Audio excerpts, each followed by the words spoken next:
final 24 hours of Edward II, tortured with fire until silence fell. September 21st, 1327. A chilling scream, muffled yet unmistakable, ripped through the ancient stone walls of Berkeley Castle, a sound that would forever stain the quiet English night. It was not the cry of battle, nor the wail of a child in distress, but a singular, guttural shriek of unimaginable agony, swiftly followed by a profound, unnatural silence. This sudden cessation of human sound, more terrifying than the cry itself, signaled the horrifying end of a king, a man who had once commanded an empire, now reduced to a mere captive, enduring a final, devastating down torment. The air, heavy with the scent of damp stone and nascent autumn chill, seemed to hold its breath, a silent witness to a deed so brutal it defied conventional understanding, a sacrifice, not for salvation, but for the ruthless consolidation of power. What transpired within those impenetrable walls was a calculated act of regicide, executed with a deliberate cruelty designed not merely to end a life, but to eradicate its very essence, leaving behind a legacy haunted by both political machination and raw human suffering. The very notion of sovereignty, enshrined in divine right, had been savagely violated, replaced by a dark, insidious pragmatism that saw a monarch as merely an obstacle to be removed, his body a canvas for a terrifying message. His captors, men of cold purpose, had performed their grim task with an efficiency that bespoke careful planning, leaving no external marks to betray the brutality of their method. This was a king, Edward II, deposed and imprisoned, whose very existence had become an intolerable threat to the new regime forged in treachery and ambition. The castle, perched commandingly on its hill, had become his final, inescapable prison, its formidable defenses transformed from symbols of protection into instruments of his demise.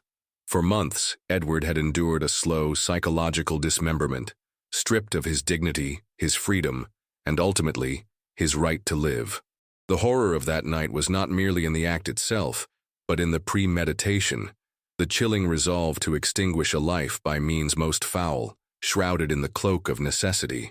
The echoes of that scream, real or imagined, would linger in the castle's stones for centuries, a poignant reminder of the fragility of power and the depths of human malevolence. To understand the profound tragedy of this moment, one must peel back the layers of political intrigue and personal betrayal that led Edward Plantagenet, a descendant of conquerors and kings, to such an ignominious end within the confines of his own realm, betrayed by those closest to him. His life had never truly been his own, dictated by capricious loyalties and personal affections, ultimately leading him to this desolate fortress. The final agonizing hours of his earthly existence were a horrifying culmination of years of misrule and a desperate struggle to retain a crown that ultimately proved to be an unbearable weight, pressing him into the cold embrace of death. But this was no ordinary demise. It was a deliberate, horrifying ceremony of extermination, orchestrated by shadows and driven by a thirst for absolute control. The profound silence that descended upon Berkeley Castle after Edward's final gasp was a silence pregnant with consequences, a stark testament to the ruthless efficacy of the newly dominant forces in England. Outside the castle walls, the common people remained largely unaware of the true horror that had transpired, fed a convenient narrative of the king's natural, albeit sudden, death. Such was the immediate and chilling efficiency with which Queen Isabella, Edward's estranged wife, and her lover, Roger Mortimer, moved to cement their power, ensuring that no whisper of foul play could destabilize their precarious grip on the kingdom. Edward had been captured 9 months prior, in November of 1326, after a desperate, futile flight across his own lands, a king hunted like an animal in the very country he was born to rule. His capture in Wales, alongside his much-despised favorite, Hugh Despenser the Younger, marked the unequivocal end of his reign and the beginning of a rapid descent into absolute powerlessness. The ensuing months of his imprisonment were not merely a period of confinement. They were a systematic dismantling of his spirit, a cruel psychological torment designed to crush any last vestiges of royal dignity and break his will.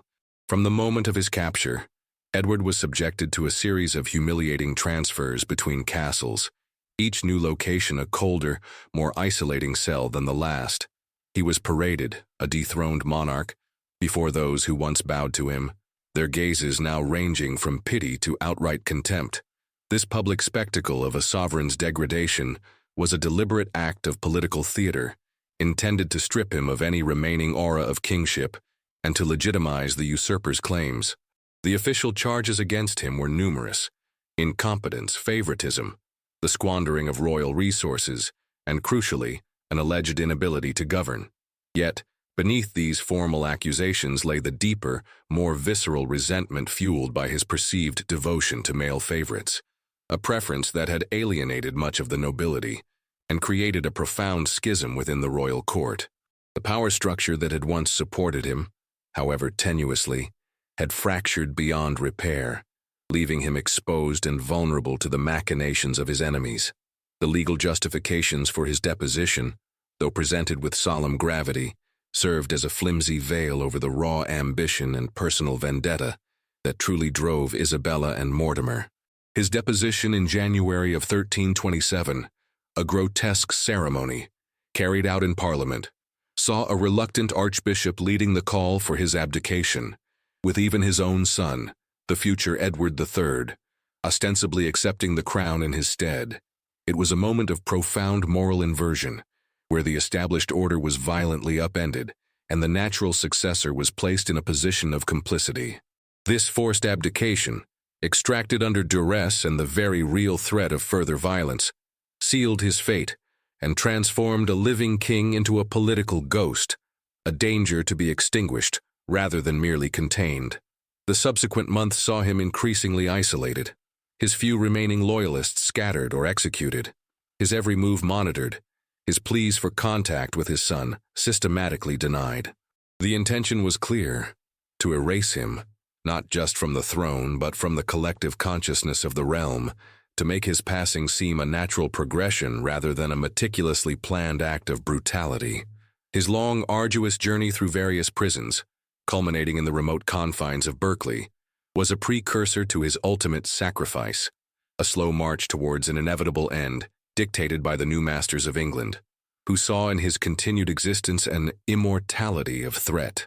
To understand the full devastating force of Edward's fall and the brutality of his end, one must look closely at the architects of his demise, Queen Isabella and Roger Mortimer.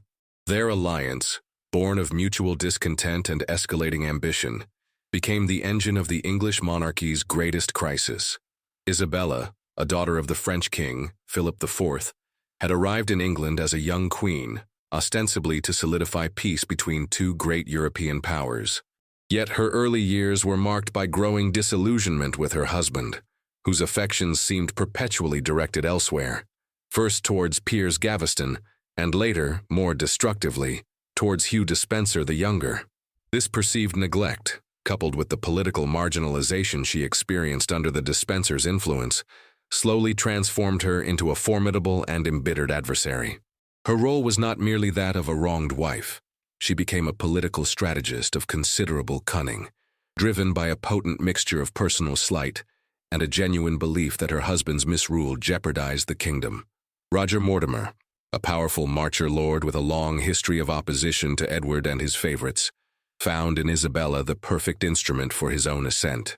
He had suffered at Edward's hands, imprisoned and exiled, and harbored a profound personal vendetta against the Despensers, who had expropriated much of his lands and influence. His escape from the Tower of London in 1323, a feat of audacious daring, solidified his reputation as a dangerous, charismatic force. When Isabella traveled to France in 1325, ostensibly to negotiate a peace treaty with her brother, the new French king Charles IV, Mortimer was already there in exile, a magnet for English discontent. Their fateful meeting ignited a passionate, illicit affair that swiftly blossomed into a powerful political partnership. This union, scandalous by contemporary standards, provided each with what the other lacked: Isabella, the royal legitimacy and familial connections to rally support; Mortimer, the military prowess and ruthless political acumen to execute their plans. Their decision to invade England in September of 1326, with a relatively small force, was a gamble that paid off spectacularly. The widespread resentment against Edward and the Despensers meant their landing in Suffolk was met not with resistance, but with widespread defection and popular support. Nobles, commoners, and even members of Edward's own household flocked to their banner, tired of the king's ineptitude and the Despensers' grasping avarice. It became a rapid, almost bloodless coup, a testament to how utterly isolated and friendless Edward had become. The ceremony of their triumph was marked by the swift capture and summary execution of the Despensers, grotesque spectacles of justice enacted upon the king's favorites, serving as grim warnings to any who might still harbor loyalty to the fallen monarch. The speed and decisiveness with which Isabella and Mortimer seized control demonstrated their shared resolve, yet it also foreshadowed the brutality they were prepared to employ to maintain their ill-gotten gains. The very success of their usurpation created an urgent imperative to eliminate any lingering threat, a haunting shadow that inevitably fell upon the captive king, compelling them towards his ultimate sacrifice. This was a political landscape remade through betrayal, ambition, and the utter disregard for the sanctity of royal blood, setting the stage for the torment to come. But to grasp the true weight of the brutality of Edward's end, one must look beyond the immediate events of his deposition and delve into the chronic failures and personal inclinations that defined his nearly two-decade reign. Edward II, born in Caernarfon Castle in Wales, the first English Prince of Wales, ascended to the throne in 1307, inheriting a kingdom that had been forged into a formidable, if sometimes turbulent power, by his formidable father, Edward I, the Hammer of the Scots. The elder Edward had left his son a seemingly clear directive: complete the conquest of Scotland and uphold the prestige of the crown. Yet from the very outset, the younger Edward demonstrated a profound disinterest in the traditional pursuits of kingship and an almost willful disregard for the political necessities of governance. His immediate act upon his father's death was to recall Piers Gaveston, a charismatic Gascon knight whom Edward I had banished, a man whose intimate friendship with the prince had long been a source of scandal and consternation to the English nobility. Gaveston's meteoric rise to power, showered with titles and wealth, and his arrogant, mocking demeanor towards the established barons quickly alienated the very magnates whose cooperation was essential for effective rule. This deep-seated favoritism, perceived as an affront to traditional hierarchy and a subversion of royal authority, became a recurring motif throughout Edward's reign, poisoning his relationships with his most powerful subjects. The Scottish Wars, a defining feature of his father's legacy, languished under Edward II's desultory leadership, culminating in the devastating defeat at Bannockburn in 1314, a military catastrophe that solidified Robert the Bruce's independence and gravely undermined English prestige. This ignominious defeat, coupled with the ongoing financial strain of war and the king's perceived indifference to the plight of his people, further eroded any remaining loyalty amongst the baronage. The powerful English lords, many of whom had fought alongside his father, grew increasingly frustrated by Edward's inability or unwillingness to govern effectively, his preference for trivial amusements over weighty matters of state, and his continued reliance on a succession of unpopular favorites. After Gaveston's execution by the exasperated barons in 1312, a stark warning of the nobility's limits, Edward seemed unable to learn the bitter lessons of compromise and statesmanship. He merely replaced one controversial intimate with another, first a brief reliance on the Earl of Pembroke, and then, most catastrophically, the emergence of the Despensers, father and son, whose rapacious ambition and overweening influence would ultimately prove to be the undoing of the realm and the king himself.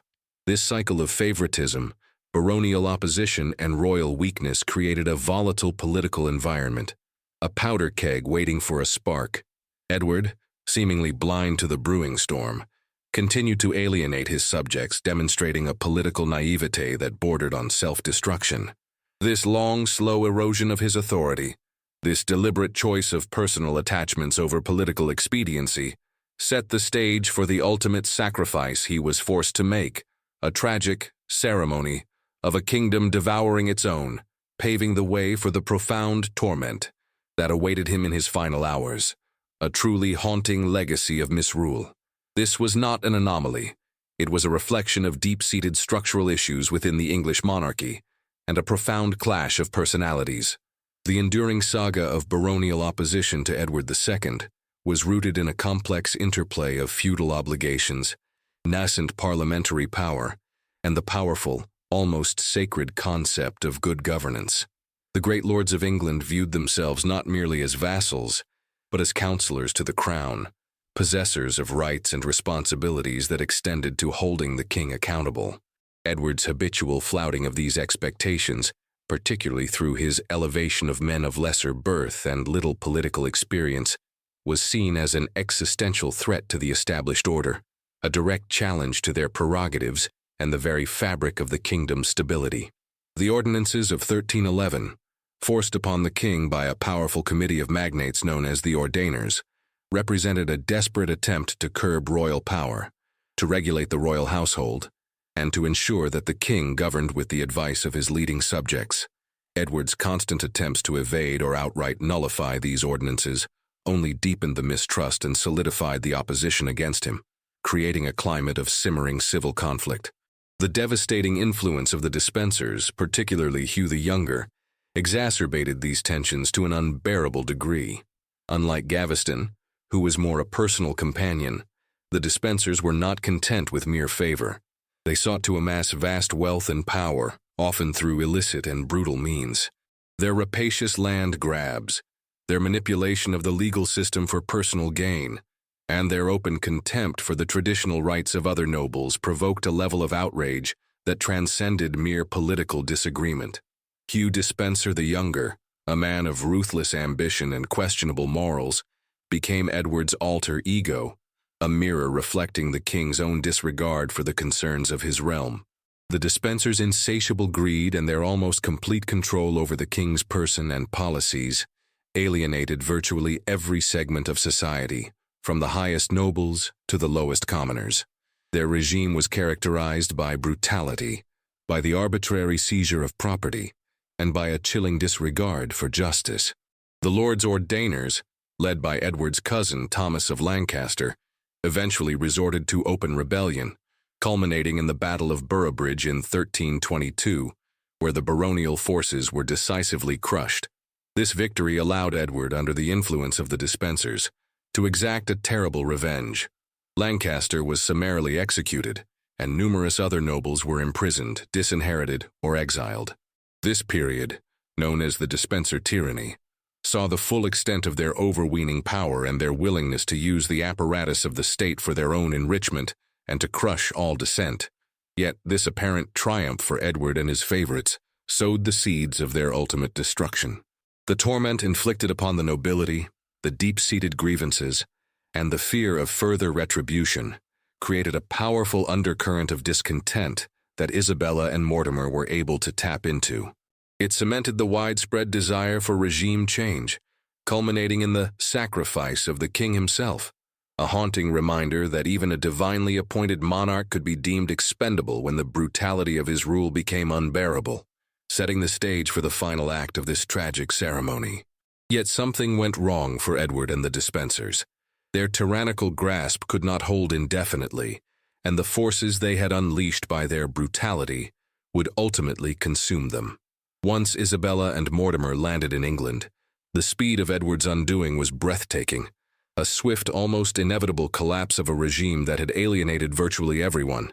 His loyalists evaporated, his treasury was empty, and his army was nowhere to be found. The king and his remaining favorite, Hugh Despenser, fled westwards, a desperate, ignominious flight that underscored their utter isolation. They were captured in South Wales in November of 1326, a truly devastating moment that sealed their fates.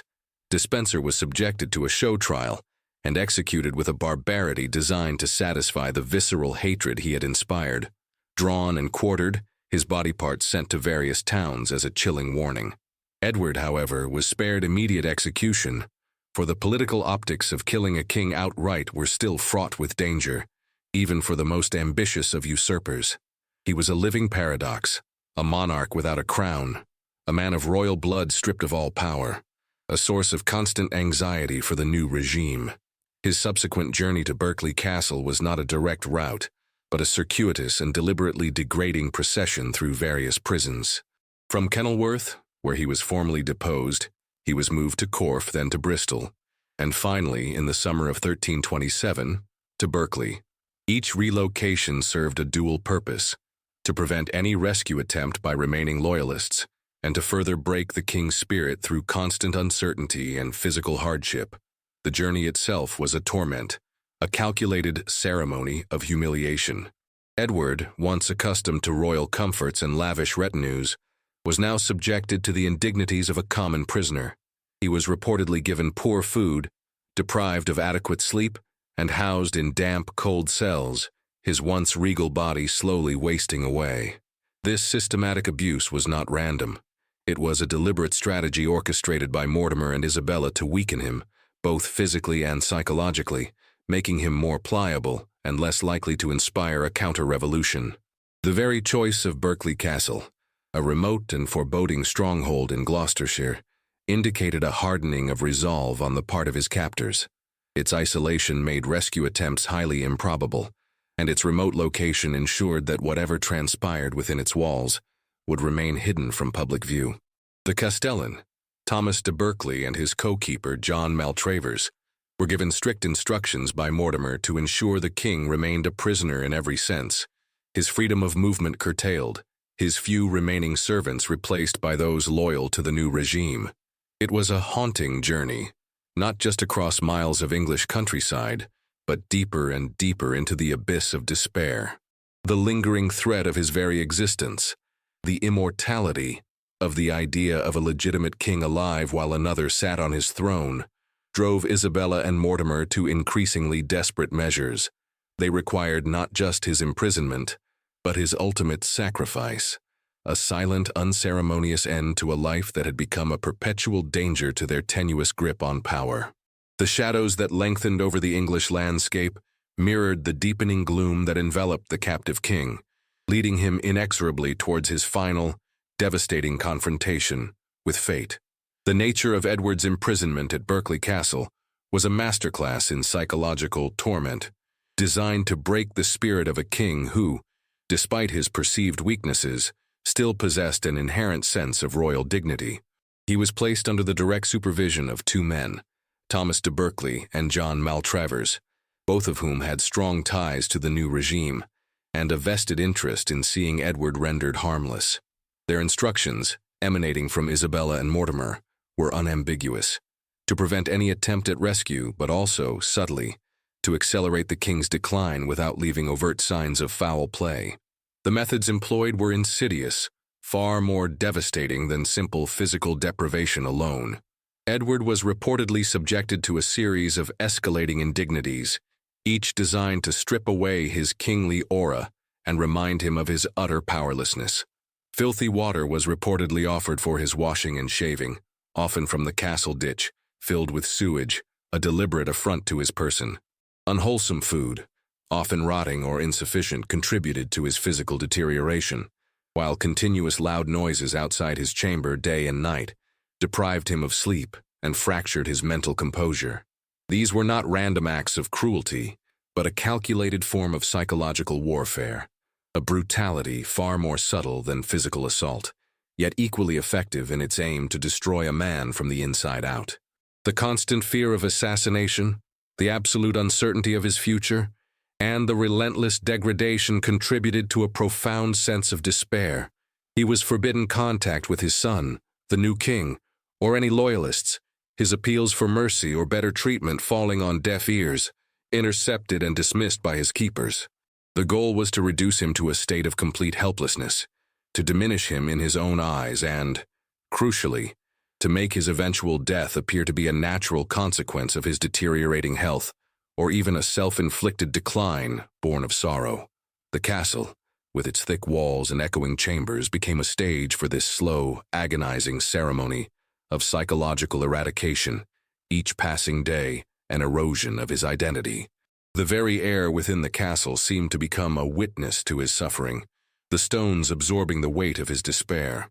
Despite these harrowing conditions, Edward, it is said, clung to a desperate hope, sending letters to his son, though these never reached their intended recipient, intercepted by those determined to keep him isolated. This fragile hope, however, was repeatedly crushed by the unyielding reality of his captivity. The whispers of rebellion or escape, though faint, were enough to keep Mortimer and Isabella on edge. They needed not just his silence, but his complete and permanent absence. The continued existence of a deposed king, no matter how broken, carried the immortality of a latent threat, a rallying point for disgruntled elements within the kingdom. His survival represented a constant risk to the newly established order, a haunting shadow over their reign. This realization, coupled with the growing impatience of Mortimer, who needed a swift and final resolution to solidify his power, pushed them towards a darker, more definitive solution. The question was no longer if Edward would die, but when, and more chillingly, how, a question that would soon be answered in a final, horrifying act of sacrifice. The decision to eliminate Edward II was not a sudden, impetuous act, but the grim culmination of increasing political pressure and the ruthless logic of power. Isabella and Mortimer had, by early 1327, consolidated their control over England, but their position remained precarious. The presence of a living, legitimate king, even one held captive and thoroughly debased, represented a perpetual danger. Whispers of a possible counter-coup, however unlikely, persisted, fueled by residual loyalties to Edward and a growing unease among some nobles about the sheer brutality of Mortimer's methods. Furthermore, the cost of keeping Edward alive, securely imprisoned and perpetually monitored, was considerable, both financially and politically. Mortimer, especially, was a man of action, unburdened by moral qualms when it came to securing his authority. He understood that to truly cement his grasp on power, Edward had to be not merely deposed, but irrevocably removed from the chessboard of English politics. The very immortality of the royal bloodline posed a threat. The method of his execution was a matter of chilling deliberation, a strategy conceived with a particular outcome in mind, to ensure death while leaving no overt evidence of foul play. Traditional methods of assassination, such as poison or strangulation, often left telltale signs that could be discovered by an inquest, potentially sparking further unrest or raising questions about the legitimacy of the new regime. The solution, historians generally concur, was ingenious in its depravity. A red-hot poker inserted internally, a method that would cause immense internal torment and death, yet leave no external mark upon the body. This horrifying ingenuity speaks volumes about the ruthless pragmatism of those who orchestrated it, their cold calculation valuing deniability over any semblance of humanity. It was a devastating choice, designed to inflict maximum suffering with minimum incriminating evidence, a sacrifice of conscience for the sake of political expediency. The exact orders for this deed were likely communicated through coded messages or trusted intermediaries, a clandestine ceremony of power brokering in the shadows. Sir Thomas Gurney and William Ogle, two of Mortimer's trusted enforcers, were dispatched to Berkeley Castle with the grim instructions, their arrival sealing Edward's fate. They were not merely executioners but instruments of state terror, carrying out an act that would serve as a chilling warning to anyone contemplating opposition to Isabella and Mortimer. The final hours of Edward's life were now predetermined, the stage set for an act of brutality that would forever stain the annals of English history. The shift from psychological torment to physical torment was swift and absolute, an escalation designed to bring about the desired end with horrifying efficiency. The men tasked with this deed were, in a sense, acting out a final violent play, their actions dictated by the desperate need to secure a fragile peace bought with blood. The walls of Berkeley Castle, which had witnessed Edward's slow decay, were now preparing to witness his final agonizing moments, a truly haunting premonition of the terror to come, sealing his tragic destiny. The night of September 21st, 1327 at Berkeley Castle was shrouded in a peculiar, unsettling stillness before the storm. Edward II, weakened by months of deprivation and constant psychological torment, was likely nearing the end of his endurance. He would have known, with the acute awareness of a trapped animal, that his existence was a burden, a threat to those who held him captive. The arrival of Gurney and Ogle, accompanied by the castle's custodians, signaled the dreaded culmination of his long captivity. The atmosphere in his chamber, ordinarily bleak, must have thickened with unspoken dread, the air heavy with an impending brutality. There was no formal trial, no final plea, no semblance of legal ceremony. This was an act of raw, unadulterated power, executed in the deep of night, away from any public witness, ensuring that the details of the king's death would remain officially shrouded in ambiguity for centuries. The historical accounts, though varying in specifics, largely converge on the unspeakable, devastating method employed. Stripped bare, the king was held down, likely by several men, on a bed or a table. A horn, or perhaps a funnel, was reportedly inserted into his rectum, through which a red-hot instrument, commonly described as a poker or spit, was then thrust. The intention was clear and precise: to destroy his internal organs, particularly his bowels, without leaving any external mark that would indicate a violent death. This method, beyond its unspeakable cruelty, carried a symbolic weight. It was a grim, final insult, an emasculation, referencing the very perceived, unnatural proclivities that had alienated so many during his life. The scream, the single piercing shriek reported by chroniclers and later by local tradition, was the involuntary articulation of unimaginable agony, a sound so profound that it penetrated the thick castle walls and was heard by some within the immediate vicinity, a chilling echo across the centuries. That scream, however brief, was a testament to the extreme torment inflicted upon the king, a sound born of a body pushed beyond the limits of human endurance. And then, silence. A profound, absolute silence that marked the end of Edward Plantagenet, King of England. The deed was done with ruthless efficiency, a sacrifice made at the altar of political expediency. His body, outwardly unmarked, bore the internal wounds of an unparalleled brutality, a grim testament to the lengths to which power would go to preserve itself. The assassins melted away, their mission accomplished, leaving the castle keepers to present the narrative of a natural death. But the haunting memory of that night, the whisper of the scream, the clandestine nature of the act, ensured that the truth, or at least the suspicion of it, lingered. The very air of Berkeley Castle became imbued with the tragedy, a place forever marked by the devastating and calculated end of a king, illustrating the utter failure of systems to protect even the most vulnerable when personal ambition and political necessity become one. This was not justice. It was a definitive, chilling declaration of power, a brutal lesson in the fragility of kingship. The immediate aftermath of Edward II's death was characterized by a rapid, concerted effort by Isabella and Mortimer to control the narrative. The official story presented to the realm was that the deposed king had died of natural causes, a convenient fiction designed to avoid any accusations of regicide that could destabilize their rule. Edward's body, prepared for burial with meticulous care to conceal the internal brutality, was initially denied a royal funeral fitting a king. Instead, it was taken to Gloucester Cathedral, largely on the initiative of the abbot, where it was interred with a solemnity that belied the devastating circumstances of his demise. The very refusal of London to accept his body for burial, fearing the political implications, served as an ironic witness to the lingering controversy surrounding his life and death. Despite the efforts to suppress the truth, the dark whispers of his torment at Berkeley Castle, of the red-hot poker, began to circulate almost immediately, weaving themselves into the fabric of English folklore and historical memory. Isabella and Mortimer's triumph, however, proved to be fleeting. Their regime, built on the sacrifice of a king and secured by brutality, was inherently unstable.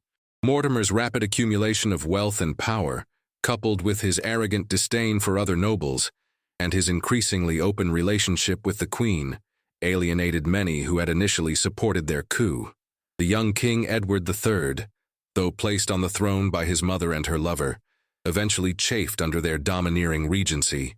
In 1330, with the assistance of loyal nobles, the 17-year-old king orchestrated a coup of his own, storming Nottingham Castle and apprehending Mortimer. The subsequent execution of Roger Mortimer, charged with treason and numerous other offenses, including the murder of Edward II, brought a measure of retribution, if not full closure, to the dark chapter of his father's reign. Isabella was confined, albeit comfortably, for the remainder of her life, her power irrevocably broken. Edward II's legacy remains a haunting and complex one. He is remembered primarily for his failures, his favoritism, his military defeats, and his ultimate inability to govern. Yet his brutal end, a state-sanctioned murder designed to leave no trace, casts a long shadow over the political machinations of the medieval era. It was not justice for misrule, but a chilling warning of what could befall a monarch who lost control of the instruments of power. The manner of his death became a legendary ceremony of terror, passed down through generations, shaping perceptions of royal authority and the dangers of unchecked ambition. We must remember that while history often focuses on the grand narratives of kings and queens, it is sometimes in the precise, devastating details of individual human suffering that the true moral lessons are found. The immortality of Edward's agony lies not in his reign, but in the profound questions his death raises about justice, power, and the terrifying lengths to which those who seek absolute control will go.